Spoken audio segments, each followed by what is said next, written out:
right? Because he doesn't have his release and all that other stuff. So when it comes to the government's benefit to come and push civil acts and legislation onto you, yeah, I was in BC. It was in BC, Vancouver, where they made a birth certificate for somebody because he didn't have one and claimed he didn't know where he's from. So they can make one inconvenience for them for you. Right. Yep. Yeah, they could make a new one. But not inconvenience for you. They'll not make you a new one. There's one other thing that's been haunting me lately. You guys constantly call it land tenure, as in tenure or a tenant. What's the difference between a tenure and a tenant or a renter? Tenure. Like, isn't land tenure different than land ownership? I'd have to. It would be the relationship, the capacity, right? The tenure, the trust, right? So you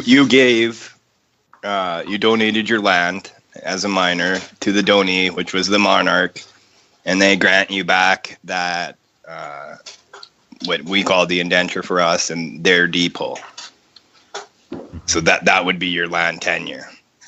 Now that is mimicked and echoed and mirrored in equity with what you just said, with how we all know it. So then your residency inside your corporate person makes the land tenure agreement accepted. So now you get rid of that land tenure and you re-emit that indenture, get your land back. There's no need for any land tenure or land trust company. No corporate person. Yeah, no need for a title, a certificate of live birth of a person either. Everything collapses. Yeah. So once you're a donor, you wouldn't have a birth certificate because you're not in a corporation anymore. Birthed in a corporation. Right. The birth certificate is the corporate ID. It is right. is so you the would person. Have sent a certificate of nativity, not certificate. No, you'll have a deed release. It'll be something from your king's bench or queen's bench. I guess queen's bench because you guys don't got king. Deed release. Okay. Right. So what they give you back, what they confirm with what you give to them, which will be utilizing 6N in your affidavit, right? And then you got to know the 3 levels, their seat in law. Right, the 3 levels, you know that is, right? Because you were asking if that could be the freemen and the freedmen and yeah, I'd like you to go over that again. I mean, I've heard 3 different things many times, and I think I know what the 3 levels are. I'll tell you what I think they are. The one is, I got a little note here too. The right to do something, the right over it, and their right to do it. Your right to it, the right over it, and their right. Their right to do it, right? Their right to do it. Okay, right. Who's got a fast, good internet connection? Go to get the Blackstone Commentaries link, Volume 2 from the site, and make it to open up on page 59, and then post it to everybody if you could. That's the description of the true ancient English land tenures base today. It's very important to understand this, and if somebody wants to read it out loud, they can, but I'm not the one for that. I don't have the computer up, or else I would volunteer to read. And I would do it, but I have a computer that acts weird. Like I'm talking on one computer on Skype, and on my other computer I can pull up documents, but if I pull it over there, I couldn't post it over to Skype over here. Anybody else have the opportunity to do it? I'll load the computer.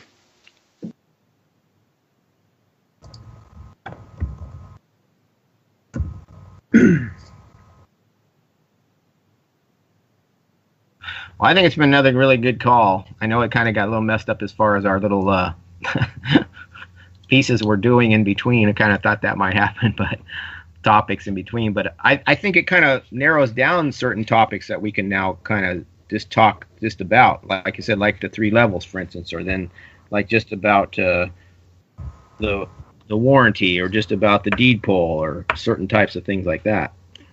But I know they all kind of go together, so it's very hard just to talk about one. That's why when That's why I like to.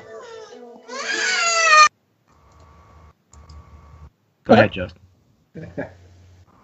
I had to mute it from the kids, anyways. We're at. That's okay, Justin. Give her, man. Just wants to be held, probably. No, I'm saying once I get the course kind of lined up a little bit, it'll be able to kind of go a little more in order, and then we can kind of see the flow a little bit more, and then how they hook in together. And I think that's when the slides and stuff are going to start to work good, because you can see how the things hook together, the side things that are important that make something else happen.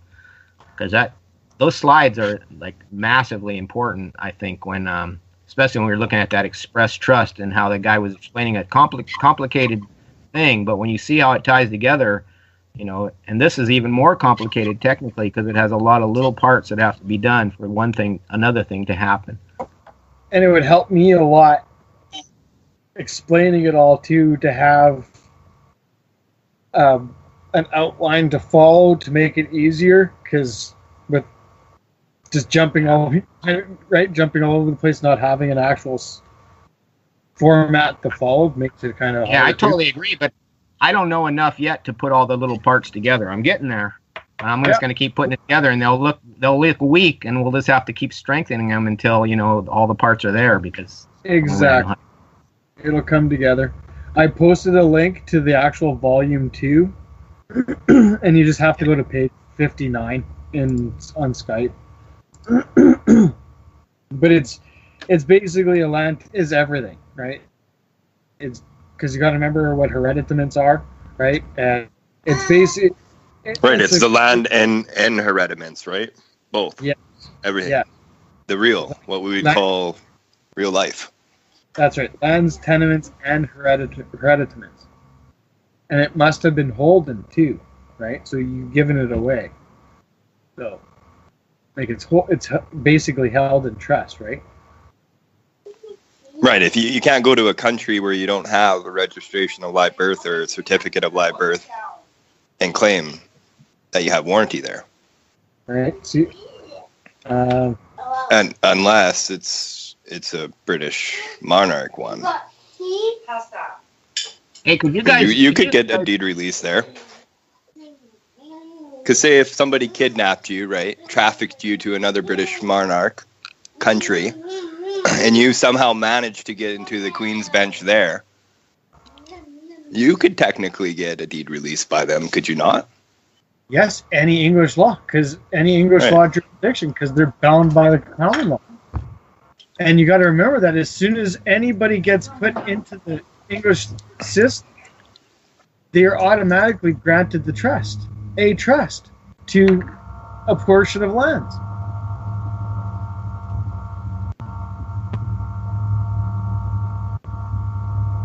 And that's why you can do it anywhere, like in Canada or you're in the United States, right? But you're just going to have more work if you're not doing it where you're born first. Exactly.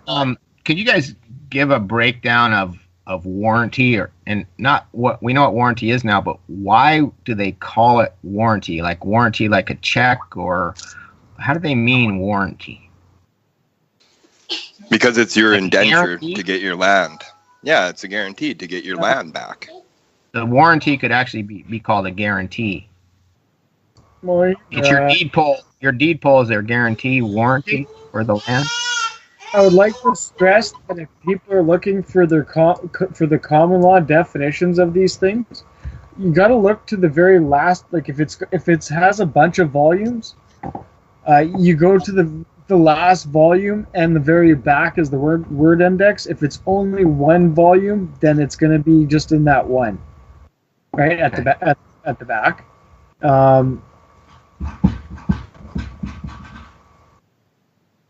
warranty. And you can, and all, so you basically just have to flip to the actual back of the word index, and it tells you exactly what the warranties are. Like, warranty of lands is chapter 2, page 300. So you, right, that same one that I just posted, 300.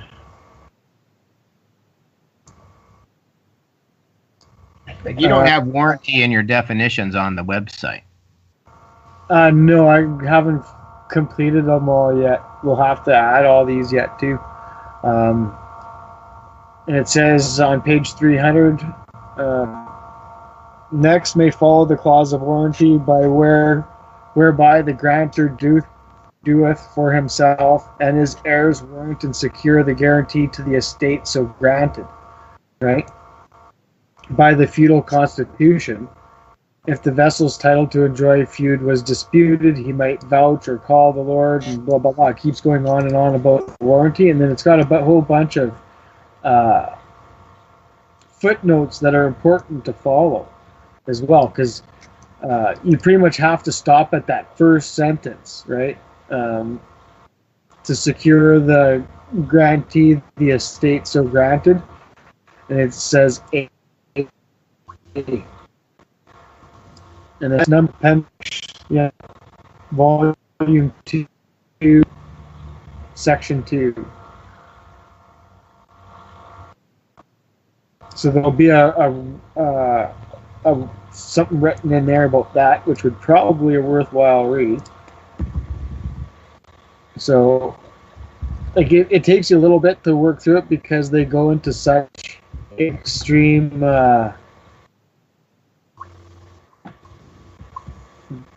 definitions to it, because you got to remember there's warranties for different things and so on and so forth. So so that's why you got to stop and follow each sentence that pertains, right? Because he's as you can see, he's talking about the feudal constitution right off the hop, right? And it's to ensure so.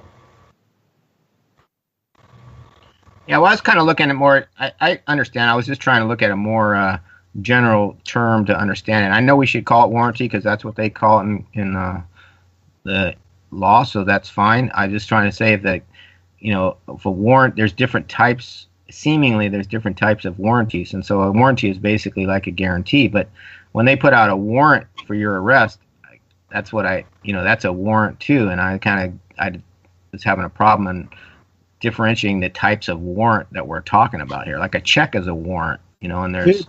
But hold on a second. Why? But they go together. The warrant, because you breached the warranty, right? Because it states right in Blackstone Volume 2, page 300, like halfway down, almost halfway on the page. The law annexed a warranty to this grant, which bound the fulfier and his heirs to whom the services were originally stipulated to be rendered. Right? Or if a man and his ancestors had immorally holden land of another and his ancestors by service of homage. This also bound the lord to the homage being an evidence of such feudal grant. Right? So when we talk about fulfillments and hereditaments and all these things, it all goes back to the feudal grant. Right? And then it goes on to say, and upon a similar principle, in case, after a partition or exchange of lands of inheritance, either party or his heirs be evicted of the same. Oh, be evicted of his share. Right?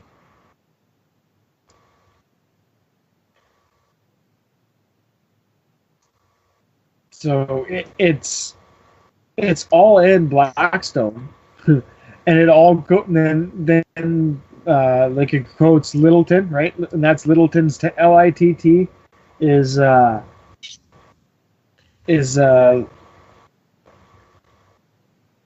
Littleton's 10 years, I believe.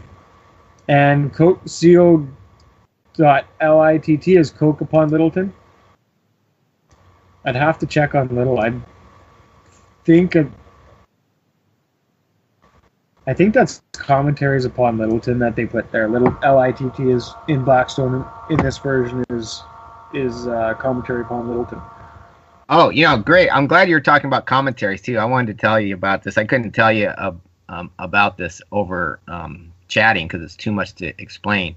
But if you go into a dictionary, this is about the word comment, okay? And that's such an innocuous word, like it doesn't really mean anything. You comment on this, or he does a commentary on that, okay? It's like we don't think anything of that. But when I went and looked up the word, I was looking at the word commander, and it was breaking it down and everything and trying to find out what a commander is, because I always thought COM in the front meant commercial mander, or like a mandate is a order from a man, to do something. Anyway, so a commander is somebody who is doing a commercial mandate, a commander. That's why he's so strong. But anyway, so I'm looking at that kind of stuff, and I come to the word comment, and it was just in Webster's Dictionary, 1828, and it starts talking about it. And I don't know if I can bring it up to read it. Let's see, I can real quick. Hold on, because this is huge as far as what we were talking about. Sorry, I'm turning away. I had to get a computer here for a second.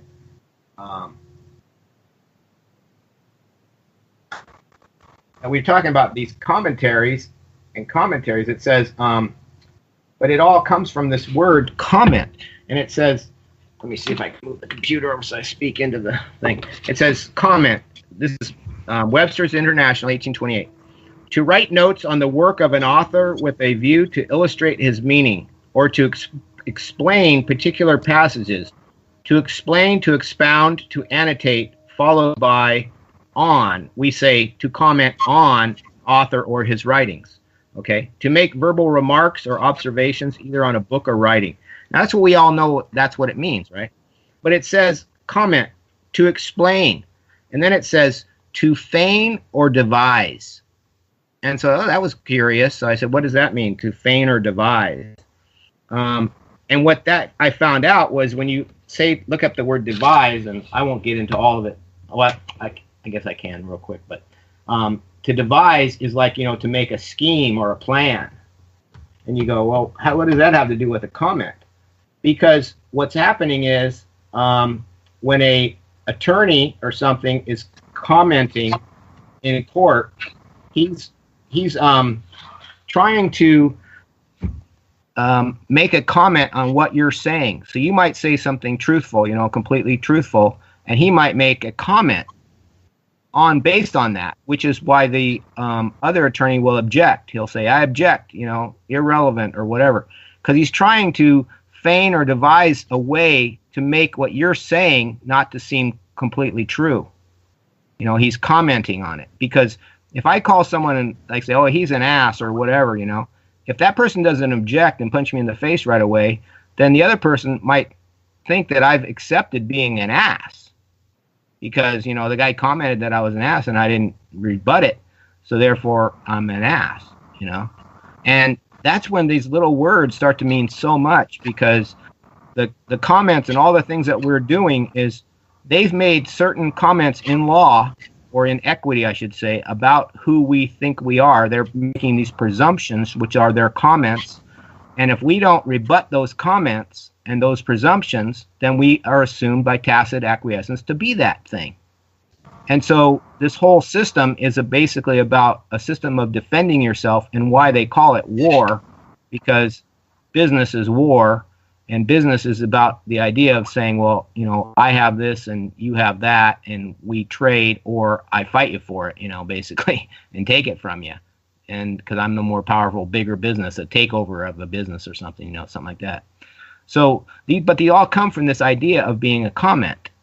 And it seems funny that, when we're talking Blackstone's commentaries, I'm not saying it has anything to do with that, but I'm just saying that commentaries, that's what those things actually mean. They're explaining the law in a way that, and you wrote something, William, you posted something about the idea that these things become so complicated that you can't see what the little ideas, whether they're for you or against you, within the same sentences after a while because of all the comments. Yes. I kind of want to touch on that a little bit. You got to remember that any man-made law that does not 100% conform to natural law is a scheme. And it only has the authority to those that agree to it. You kind of see what I'm getting at? Like, if you're going to go jump off a cliff, you better have a parachute or be able to fly or do something that somebody else can't. Otherwise, you're going to go splat, right? So that's just the right. We can't get around that, and it's the same for everyone, right? So when it comes to any type of group, even with us doing this and wanting to create our own society and working with others, that's exactly what it is. It's going to be a scheme. To be honest with everybody, it should be named a scheme. It shouldn't be hidden, because if people actually realize what the terms really mean, everybody would have a lot easier time this English law system and law in general. Because when people realize that they are schemes, and it's because we're deciding to make this up out of thin air, and other people have to accept, hey, yeah, that looks like a good society, that I like the way that it's set up, right? Well, everybody a part of that society created that out of thin air, right? So that's why all of these words, when we do take them back to the ancient land tenure definitions in common law, yes, it's all a scam, a scheme. It's all these vicious words that today have a different meaning than what they truly did back then. And that's an area of caution, because the jurisdictions and what those meanings are and how they play out is very important, because they mean something completely different today. So that's why when you're discussing these things in court or with other people, we really have to start defining exactly what area that we're speaking of, so on and so forth, so we make sure that everybody's always on the same page. Because it is that. It's a scheme. And just like that Freeman word, just because I'm thinking land tenure and you're thinking municipal law, and now it's taken away from the discussions and us being able to work together properly, because now you're in a completely different direction than I am. Yeah. All right. So it adds a lot of confusion, and that's where a lot of these issues are coming in with the English law, is with the definitions and not understanding that a villain is the same thing as fee simple, but the only difference is now everybody's a villain. So now it's called fee simple, because you can't be a villain when everybody's doing it. Yeah. I found that quote that you put down today, and it's just 2 paragraphs. I'd like to read it if I could. Sure. Great. I don't know if everyone heard it, but it says, of the absolute right of individuals. It says, the objects of the law of England are so very numerous and extensive that in order to consider them with any tolerable ease and perspicuity, I'm sorry, let's say that word, it will be necessary to distribute them methodically under proper and distinct heads, avoiding as much as possible divisions too large and comprehensive on the one hand, and too trifling and minute on the other, both which are equally productive of confusion.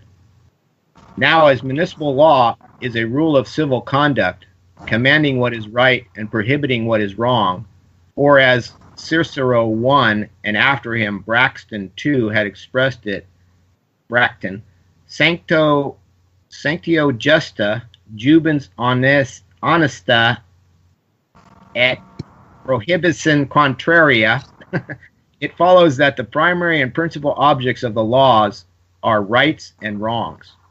In the prosecution thereof of these commentaries, I shall follow this simple and obvious division, and shall in the first place consider the rights that are commanded, and second, the wrongs that are forbidden by the laws of England.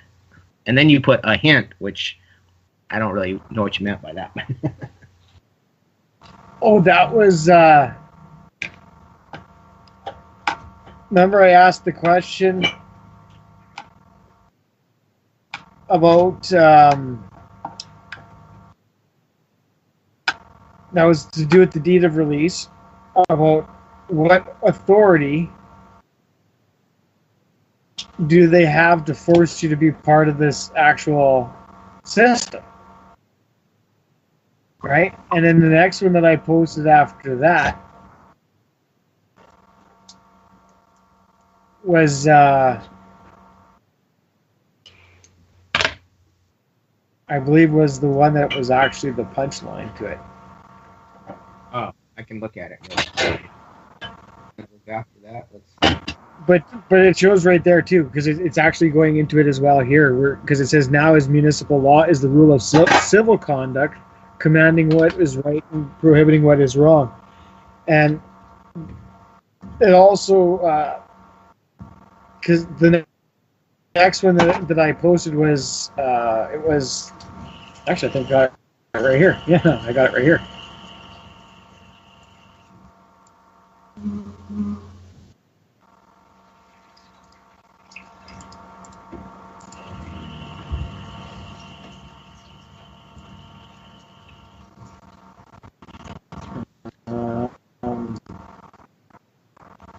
Hey Jay, how is the time working for the different conversation on this one?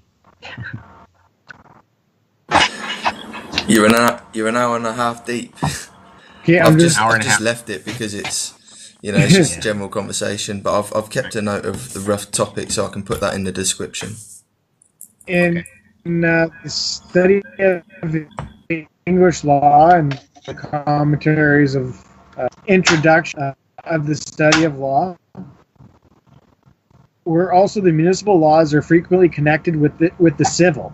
It is difficult to meet with a person of liberal education who is destitute of a competent knowledge in that science is to be the control right. So that right there is basically reinforcing the statute of Westminster. I mean, Magna Carta